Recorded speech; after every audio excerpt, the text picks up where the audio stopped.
ఫలించిన CPM సుదీర్ఘ పోరాటం. జగ్గనాయుడు ఉక్కు నిర్వాసితులకు ఇళ్ల స్థలాలు మంజూరు. సిపిఎం సుదీర్ఘ పోరాటంతో ఉక్కు నిర్వాసితులకు ఇళ్ల స్థలాలు.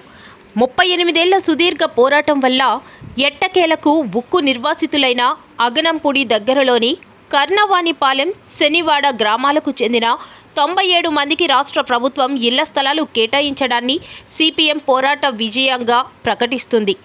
కర్ణవాణిపాలెం దగ్గరలోనే లేఅవుట్ వేసి ఒక్కో కుటుంబానికి 107 గజాల చొప్పున ప్రభుత్వం ఇళ్ల స్థలాల పట్టాలు మంజూరు చేసింది.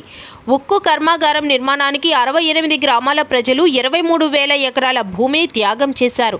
తమ ఇళ్లను, భూములను త్యాగం చేసిన అనేక మంది నిర్వాసితులకు పునరావాస సదుపాయాలు కల్పించకుండా ఏలిన పాలకులు అనేక ఇబ్బందులు పెట్టాయి.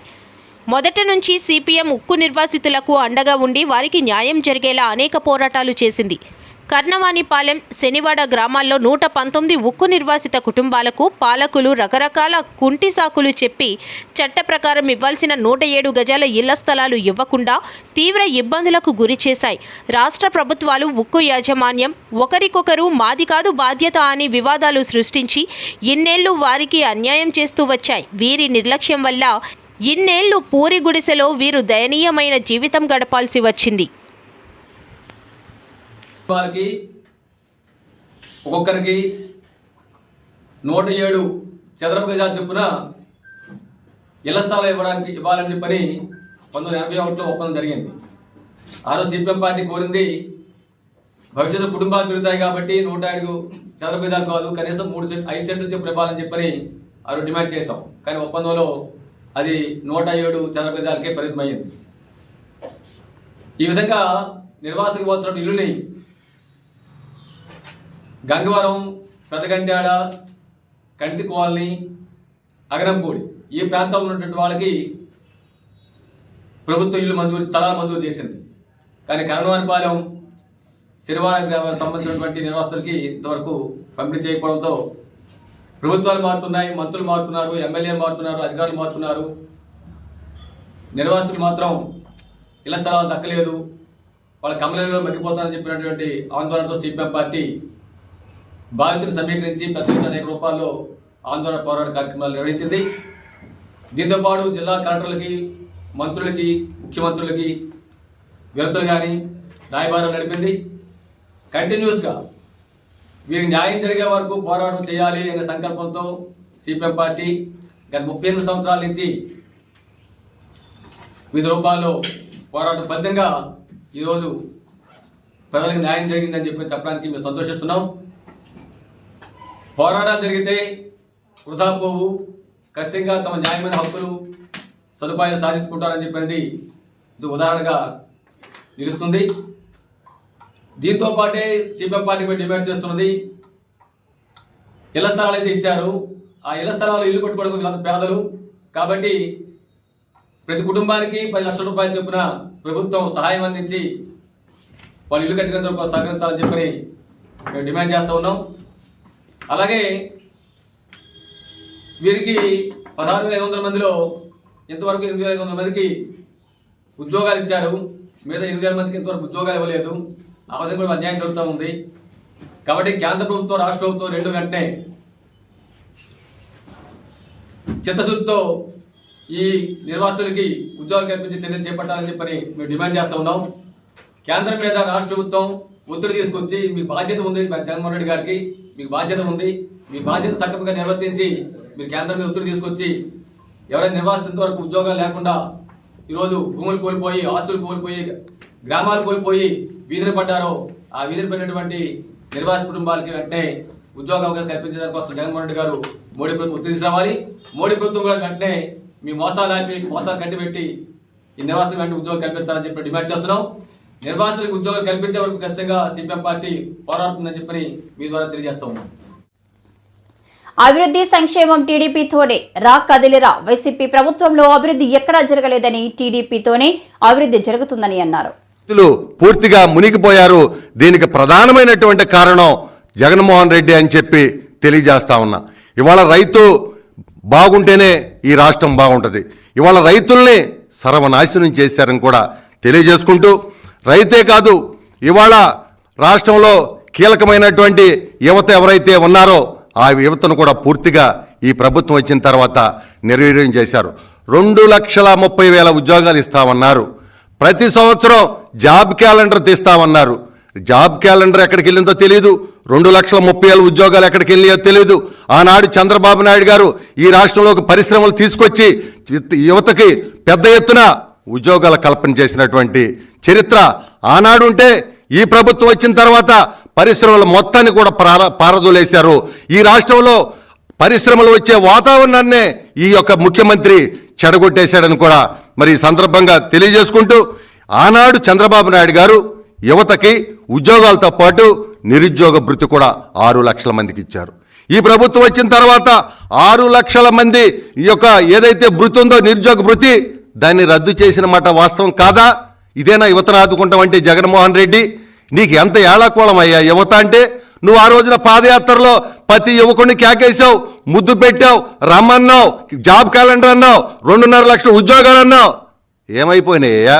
తాడేకొల్లి పంపలో కూర్చొని యువతను మర్చిపోయావు. వాస్తవం కాదా? అంటే మా యువతతో నువ్వు ఆడుకుంటా ఉన్నావా? ఇవాళ ఏదైతే నువ్వు మరి ఆనాడు చంద్రబాబు నాయుడు గారు డిఎస్సి తీశారు, పరిశ్రమలతో పాటు డిఎస్సి తీసి 18,000 ఉద్యోగాలు ఇస్తే నువ్వు మెగా డిఎస్సి అన్నావు. ఎక్కడికి వెళ్ళింది నీ మెగా డిఎస్సి? మాకు అర్థం అవట్లేదు. నీ మెగా డిఎస్సి ఎక్కడికి వెళ్ళావు? నువ్వెక్కడికి వెళ్ళావు? ఈ నీ జాబులు ఎక్కడికి వెళ్ళి ఈ విధంగా యువతను మోసం చేయటమే కాకుండా, ఆ రోజున ఉద్యోగాలు ఇస్తే నువ్వు గంజాయి ఇస్తున్నావు, మద్యాన్ని ఇస్తున్నావు. మరి ఇవాళ యువతంతా కూడా ఎంత నిర్వీర్యం అయిపోయారంటే, గ్రామానికి కూడా గంజాయి తీసుకెళ్ళినటువంటి చరిత్ర నీదే. నువ్వు కనీసం ఎక్కడైనా గంజాయి పండించే వాళ్ళకి కానివ్వండి, గంజాయి రవాణా చేసే వాళ్ళకి కానివ్వండి, నువ్వు పట్టుకో. ఎందుకంటే వాళ్ళందరూ నీ పార్టీయే. నువ్వెందుకు పట్టుకుంటావు? యువతని మొత్తం నిర్వీర్యం చేయడానికి ప్రధాన సూత్రధారి, ప్రధాన కథానాయకుడు ఇవాళ జగన్మోహన్ రెడ్డి అని చెప్పి నేను తెలియజేస్తామన్నాను. ఈ విధంగా యువతని అన్ని రంగాల్లో కూడా మొత్తం సర్వనాశనం చేసి మొత్తం యువతకి భవిష్యత్తు లేకుండా చేశారని కూడా మరి ఈ సందర్భంగా తెలియజేసుకుంటూ, మరి అదేవిధంగా సంక్షేమం, నువ్వు చేసేది మోసకారి సంక్షేమం. నీ నవరత్నాలు కాదు, నువ్వు చేసేది నవమోసాలు. ఎందుకంటే నీ ప్రభుత్వం వచ్చిన తర్వాత ఈ రాష్ట్రంలో 1,20,000 కోట్ల ఎస్సీ, బీసీ, ఎస్టీ, మైనార్టీ వర్గాలకు చెందినటువంటి నిధులను దారి మళ్లిచ్చేశావు. 130 సంక్షేమ పథకాలనే దారి మళ్లిచ్చావు. నేను అడుగుతా ఉన్నా, ఇవాళ మా బిడ్డలు విదేశాలకు వెళ్ళేవాళ్లే. ఆనాడు చంద్రబాబు నాయుడు గారు 10 నుంచి 15 లక్షల రూపాయలు ఇస్తే మా బిడ్డలు విదేశాల్లోకి వెళ్ళి, ఒక బిడ్డ విదేశాల్లోకి వెళ్తే ఆ కుటుంబంలో ఉన్నటువంటి బంధువులు అందరూ కూడా ఒక ఉన్నతమైన స్థానంలోకి వెళ్తారు. కానీ నువ్వు అలా నీకు ఒప్పుకోదు, నీ మనసు ఒప్పుకోదు. ఎందుకంటే ఎవరు కూడా ఈ దేశాలకు వెళ్ళకూడదు, ఇక్కడే ఉండాలి, నువ్వు ఇచ్చిన డబ్బులతోనే బతకాలనేటువంటి దుర్మార్గుడు మా బిడ్డల పెళ్లి కానికి ఇచ్చాడు చంద్రబాబు నాయుడు గారు. అది రద్దు చేసావు. మాకు ఏదైనా ఆపద వచ్చినప్పుడు ఎవరైనా అకస్మాత్తుగా చనిపోతే మరి సహజ మరణానికి 2 లక్షలు ఇచ్చారు. అదేవిధంగా యాక్సిడెంటల్గా చనిపోతే 5 లక్షలు చంద్రన్న బీమా, దాన్ని రద్దు చేసావు. ఇవాళ ఆ పథకం అడ్రస్ ఎక్కడుందో తెలియటం లేదు, ఉన్నత విద్యా శిక్షణ ఎక్కడుందో తెలియటం లేదు. ఈ విధంగా అనేక సంక్షేమ కార్యక్రమాలనే నువ్వు రద్దు చేసిన మాట వాస్తవం కాదా అని మేము అడుగుతా ఉన్నాం. ఇవాళ నీ యొక్క మోసగారి సంక్షేమంతో పేదవాడిని కటిక పేదవాడిగా చేయాలనుకుంటున్నావు, పేదవాడిని దరిద్రునిగా తయారు చేయాలనుకుంటున్నావు. అంతేగాని ఆ రోజున మేము కార్పొరేషన్ల ద్వారా లక్షలాది కోట్లు ఇచ్చి, ₹1,00,000 సబ్సిడీ, ₹1,00,000 రుణం ఇచ్చి ఆ రోజున మేము ఉన్నతంగా ఇండిపెండెంట్గా వాళ్ళ కాళ్ళ మీద వాళ్ళు నిలబడేటట్టు చేసిన మాట వాస్తవం కాదా అని అడుగుతున్నా. 1,40,000 బ్యాక్లాగ్ పోస్టులు నేను వచ్చిన తర్వాత తీస్తానన్నావు. ఎస్సీబీసీ మైనార్టీలను ఆదుకుంటా అన్నావు. ఎక్కడ ఆదుకున్నావయ్యా నువ్వు ఎస్సీబీసీ మైనార్టీల్ని? నువ్వు ఎస్సీబీసీ మైనార్టీల యొక్క వెన్ను విరుస్తున్నావు. ఇవాళ నువ్వు చేసేటువంటి ఏదైతే మరి అమ్మఒడికి 15. అమరావతిలో రాజధాని చాలా తప్పుడు నిర్ణయమని విజయవాడ ఎంపీ కేశినేని నాని విమర్శించారు. అమరావతి రైతులను చంద్రబాబు ముంచాడు నాని. అమరావతిలో రాజధాని చాలా తప్పుడు నిర్ణయమని విజయవాడ ఎంపీ కేశినేని నాని విమర్శించారు. కాజా టోల్గేట్ నుంచి గన్నవరం వరకు నిర్మాణాలు చేపట్టి ఉంటే రాజధాని అభివృద్ధి జరిగి ఉండేది. 33,000 ఎకరాలు రైతుల నుంచి సేకరించి చంద్రబాబు వారిని నడి రోడ్డుపై పడేశారు. 30 ఏళ్లకి కూడా ఈ ప్రాజెక్టు పూర్తి కాదని నేను గతంలోనూ చెప్పా. పేరు కోసం చంద్రబాబు, లోకేష్ ఈ ప్రాంతాన్ని, ఇక్కడ ప్రజల్ని మోసం చేశారు అని ఫైర్ అయ్యారు. పరిస్థితుల్లో నన్ను ఆత్మీయంగా ఆలింగనం చేసుకుని ఆయన హక్కును చేర్చుకున్నారు. దానికి జీవితాంతం నేను ఆయన రుణపడి ఉంటాను. ఎందుకంటే చాలా అవమానకర రీతిలో నన్ను గెంటేశారు. నేను అటువంటిది ఆయన హక్కును చేర్చుకుని నాకు టికెట్ ఏమంటే నాకు ఆయన బెదవాడి నుంచి మీరే పోటీ చేయాలని చెప్పి ఆయన ప్రకటించడం నిజంగా ఇది. ఇప్పుడు మనం చూసాం చంద్రబాబు నాయుడు గారి ఎజెండా ఏంటంటే సింగిల్ పాయింట్ ఎజెండా. ఆయన కుమారుడు లోకేష్ గారిని ముఖ్యమంత్రి చేసుకోవడం తప్ప ఆయనకి వేరే ఏం ఎజెండా లేదు. నేను మొన్న కూడా చెప్పా, 2014 నుంచి 2019 వరకు నేను ఇక్కడ విజయవాడ ఎంపీని. ఒక 100 కోట్లు మీరు విజయవాడకి ఇచ్చారా అని నేను అడిగాను. 100 కోట్లు సెంట్రల్ గవర్నమెంట్ ఫండ్స్, నేను తెచ్చిన ఫండ్స్ తప్ప ఒక 100 కోట్లు విజయవాడకి ఇచ్చారని నేను చంద్రబాబు నాయుడు గారిని పబ్లిక్గా ప్రశ్నించాను. అంటే చాలామంది ఇక్కడ అమరావతి కడుతున్నారు, క్యాపిటల్ కడుతున్నారు, అసలు ఈ ప్రాంతాన్ని బ్రహ్మాండంగా అభివృద్ధి చేస్తారు చంద్రబాబు నాయుడు గారిని చాలా అపోహలు ఆరోపించి కూడా ఉన్నారు.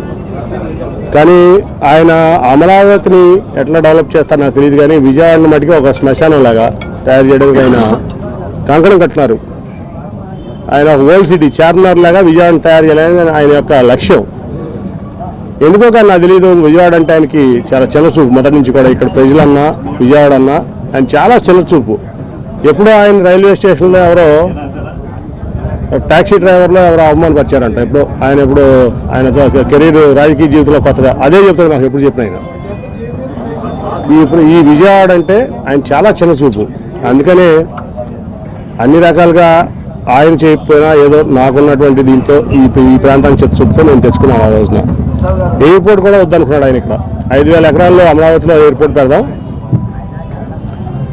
ఈ ఎయిర్పోర్ట్ వద్దనుకుంటే ఆ రోజు వెంకయ్యనాయుడు గారు నేను చాలా అడ్డం తిరిగేది దాని మీద.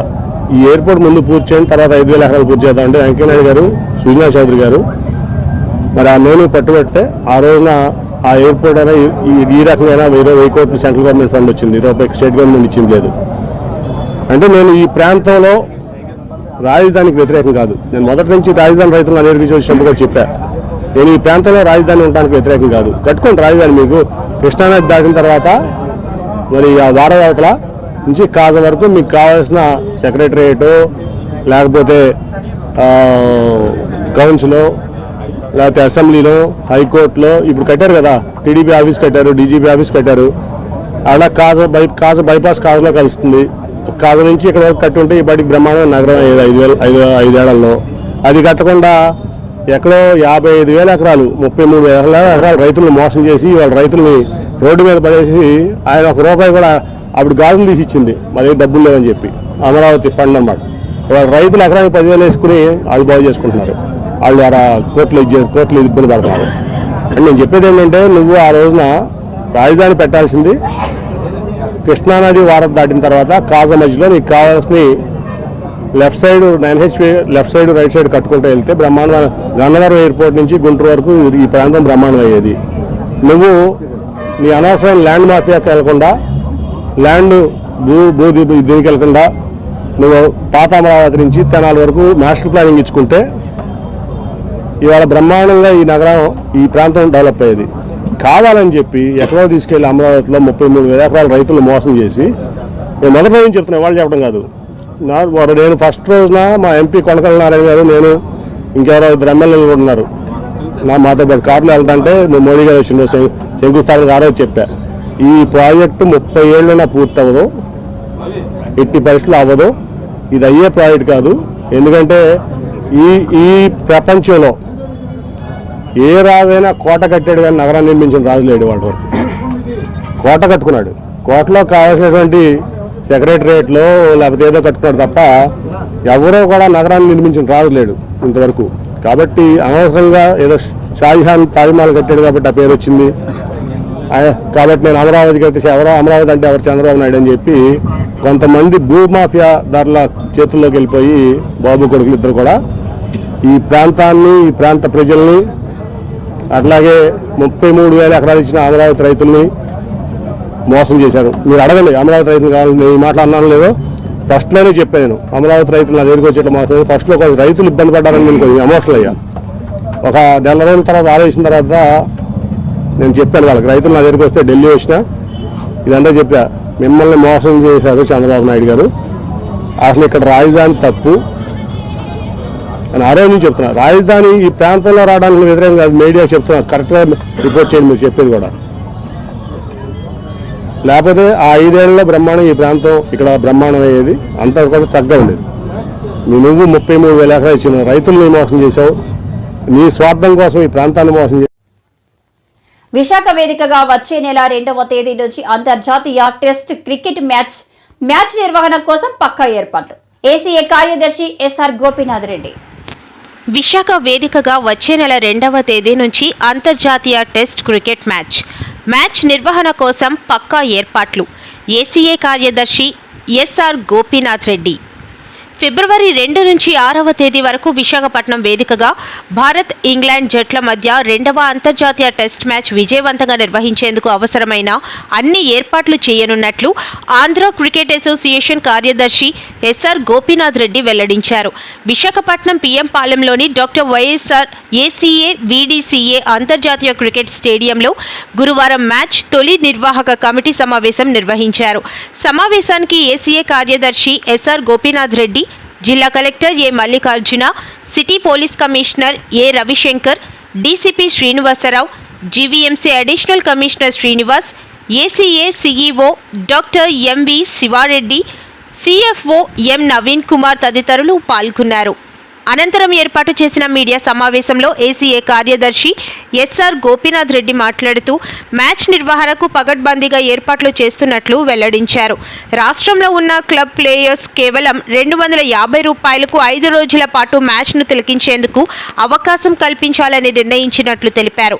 అదేవిధంగా 2,000 మంది విద్యార్థులకు ఉచితంగా మ్యాచ్ చూసే అవకాశం కల్పిస్తామన్నారు. అయితే విద్యార్థులు తమ యాజమాన్యాలు జారీ చేసిన ఐడి కార్డులను తప్పనిసరిగా చూపించాల్సి ఉంటుందని తెలిపారు. కలెక్టర్ ఏ మల్లికార్జున మాట్లాడుతూ మ్యాచ్ కోసం అవసరమైతే అదనంగా ఆర్టీసీ బస్సులను ఏర్పాటు చేస్తామని తెలిపారు. మ్యాచ్ జరిగే 5 రోజుల పాటు స్టేడియంతో పాటు చుట్టుప్రక్కల నిరంతరం విద్యుత్ సరఫరా చేసేలా చర్యలు తీసుకుంటామన్నారు. పోలీస్ కమిషనర్ ఏ రవిశంకర్ మాట్లాడుతూ విదేశాల నుంచి వచ్చే క్రీడాకారులకు కట్టుదిట్టమైన భద్రతా ఏర్పాటు చేస్తామన్నారు. స్టేడియం చుట్టుపక్కల పార్కింగ్ ఏరియాల్లో ట్రాఫిక్ ఇబ్బందులు లేకుండా చర్యలు తీసుకుంటామని వెల్లడించారు. టికెట్ ధరలు ఇలా: టికెట్లు ఆన్లైన్, ఆఫ్లైన్లో విక్రయించనున్నారు. ఒకరోజు మ్యాచ్ కోసం ₹100, ₹200, ₹300, ₹500 విలువ చేసే టికెట్లు. అదేవిధంగా సీజన్ మొత్తానికి అంటే 5 రోజులకు కలిపి ₹400, ₹800, ₹1000, ₹1500 విలువ చేసే టికెట్ల ధరలు అందుబాటులో ఉంటాయి. పేటీఎం యాప్ ద్వారా లేదా insider.in వెబ్సైట్ ద్వారా టికెట్లను కొనుగోలు చేయొచ్చు. ఈ నెల 15వ తేదీ నుంచి ఆన్లైన్లో, 26వ తేదీ నుంచి ఫిబ్రవరి 1వ తేదీ వరకు ఆఫ్లైన్ ద్వారా doctor YSR ACA VDCA stadium, Swarna Bharathi indoor స్టేడియంలో టికెట్లు విక్రయించనున్నారు. అదేవిధంగా పిఎం పాలెంలోని డాక్టర్ వైఎస్ఆర్ ఏసీఏ వీడీసీఏ స్టేడియంలో 6వ తేదీ వరకు కూడా టికెట్లు కొనుగోలు చేసేందుకు ప్రత్యేక కౌంటర్లు అందుబాటులో ఉంటాయి. విషయంలో కానీ అన్ని విషయాల్లో కూడా మనం ఆంధ్ర క్రికెట్ అసోసియేషన్ ఒక అక్రాస్ ద కంట్రీలో ఒక మంచి స్థానంలో ఉన్న చెప్పుకోవడానికి as a secretary I'm feeling happy. ఈ పర్టికులర్ మ్యాచెస్ ఈ అన్ని టికెట్స్ అన్ని కూడా పేటీఎం ద్వారా జరుగుతాయి. రెప్యూటెడ్, లాస్ట్ టైం కూడా మనం పేటీఎం ద్వారా చేసాం, ఈసారి కూడా పేటీఎం ద్వారా జరుగుతుంది.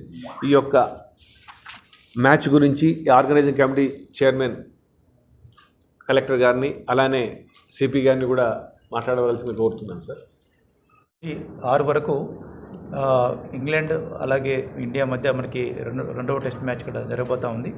సో ఆల్మోస్ట్ మనకి ఇప్పటి వరకు సిటీలో ఇది I think 3rd test match మనకి ఇప్పుడు జరుపుకుంటున్నాము. సో ఒక 4 years తర్వాత టెస్ట్ మ్యాచ్ జరగడం అనేది వైజాగ్ లాంటి సిటీకి చాలా అవసరము. ఖచ్చితంగా ఇక్కడ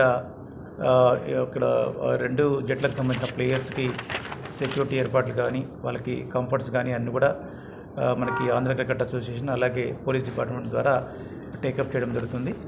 అలాగే వచ్చే పబ్లిక్ కూడా మంచి ఫీల్ కానీ వాళ్ళకి ఎక్స్పీరియన్స్ ఉండేదానికి కూడా టికెట్ల విషయంలో ఏ ఇష్యూ లేకుండా ఏర్పాట్లు కూడా జరుగుతున్నాయి. అలాగే ఆంధ్ర క్రికెట్ అసోసియేషన్ వాళ్ళు కూడా కొంతమంది కొన్ని కేటగిరీ ఆఫ్ స్టూడెంట్స్ కానీ వాళ్ళకి కానీ ఏదైనా కన్సెషనల్గా కానీ లేదంటే ఫ్రీగా కూడా టికెట్ సంబంధించిన ఏర్పాట్లు కూడా చేయాలని భావిస్తున్నారు. అలాగే మనకి శానిటేషన్ సంబంధించిన కానీ లేదంటే డ్రింకింగ్ వాటరు లేదంటే ఇక్కడ లోకల్గా వచ్చే ప్రేక్షకులకి బేసిక్ అంటే ఫుడ్ అరేంజ్మెంట్స్ అవన్నీ కూడా ఇంతకుముందులాగే ఏర్పాట్లు చేయడం జరుగుతుంది. అలాగే మనకి ట్రాఫిక్ని దృష్టిలో పెట్టుకొని మనకు ఆర్టీసీ ద్వారా అవసరమైన చోట్ల బస్సులు ఎక్కడ డ్రాపింగ్ పాయింట్స్ కానీ లేదంటే ఎక్కడ అడిషనల్గా బస్సులు కావాలంటే ఏర్పాట్లు కూడా చేయడం జరుగుతుంది. అలాగే పవర్ బ్యాకప్ సంబంధించింది ఆల్రెడీ జనరేటర్స్ పెట్టుకున్నారు. హౌవర్ మనకి థర్డ్ లైన్లో ఈపీటీసీల ద్వారా కూడా నాట్ ఓన్లీ స్టేడియం సరౌండింగ్ ఏరియాలో కూడా కంటిన్యూస్ పవర్ సప్లై కూడా ఎన్షూర్ చేయడానికి ఏర్పాటు చేస్తున్నాము. అలాగే మెడికల్ సంబంధించి కూడా రిక్వైర్మెంట్ బేస్ చేసుకొని ఆంధ్ర క్రికెట్ అసోసియేషన్తో మేము కోఆర్డినేట్ చేసుకొని medical support if required also we are ready to provide to the players and also to the audience as well.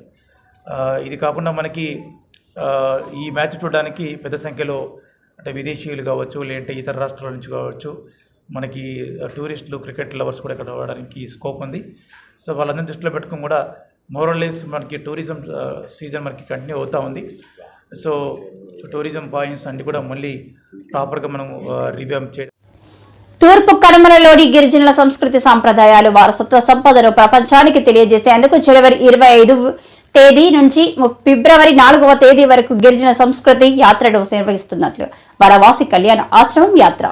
Mohan Rao ఈ యాత్ర సహ ప్రముఖ. నేను జైపూర్ నుంచి విశాఖపట్నం జరిగే యాత్రలో కింది అంశాలపైన ఫోకస్ చేయడం కోసం మనం యాత్ర నిర్వహిస్తున్నాం. ఒకటి, తూర్పు కనుమలలో గిరిజన సంస్కృతి చాలా సుసంపన్నమైన సంస్కృతి ఉంది. మిగతా భారతదేశంలో ఆ సంస్కృతి తాలూకు ప్రభావం ఏ విధంగా పడింది అన్న విషయం ఒకటి ఫోకస్ చేయడం. అలాగే గిరిజనులకు పరంపరాగత జ్ఞానం ఉంది.